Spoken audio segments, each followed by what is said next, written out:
Bonjour à tous. Dans cette vidéo, nous allons pentester manuellement le système de fichiers réseau NFS. Commençons par localiser l'adresse IP de notre machine victime en utilisant la commande ifconfig. Voici notre adresse. Ensuite, afin de vérifier la connectivité avec cette machine, lançons un ping vers cette adresse IP avec la commande ping.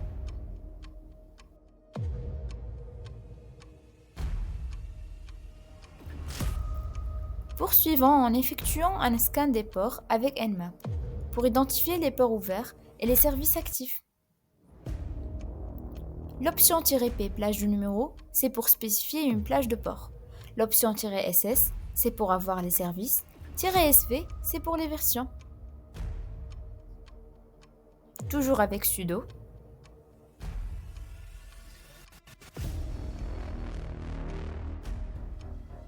Maintenant, nous pourrions trouver le port 2049 pour le serveur NFS et 111 pour le serveur RPC.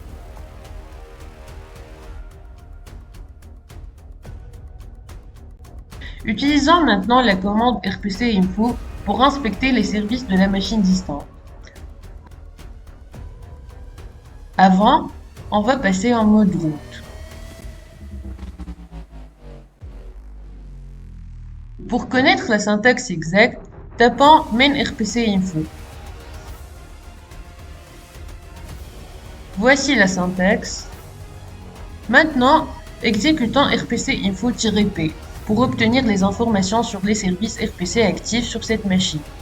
Après, on va afficher les dossiers partagés avec la commande showmount. Pour connaître la syntaxe exacte, tapons main showmount. Voici la syntaxe.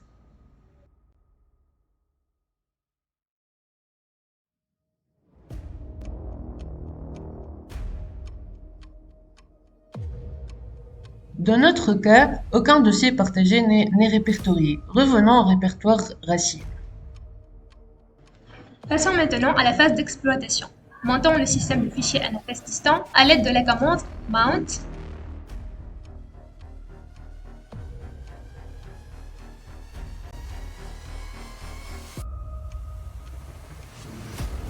Vérifions l'espace disque avec la commande df-h.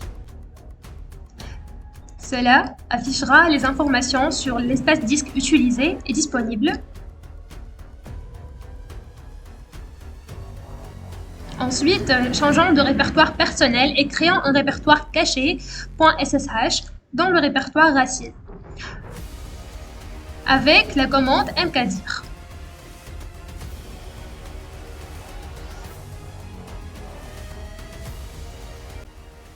Maintenant, on va naviguer vers ce répertoire en listant le contenu de ce répertoire avec ls.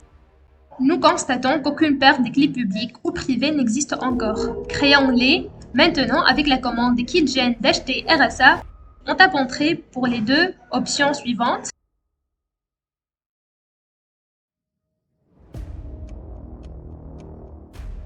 Retournons au répertoire racine.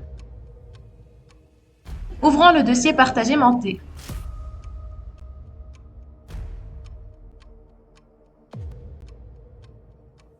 Copions la clé publique générée id-rsa.pub dans ce dossier partagé pour permettre l'accès distant sécurisé.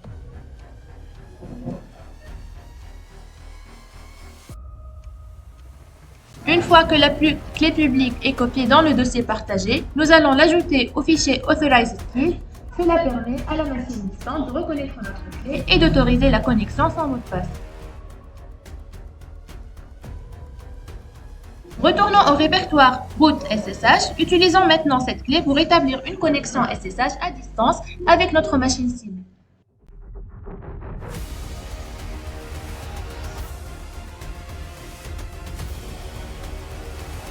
Et voilà, nous avons réussi à obtenir un accès au shell root. Cela nous donne la possibilité d'exploiter la machine cible selon nos besoins. Merci pour votre attention et à bientôt.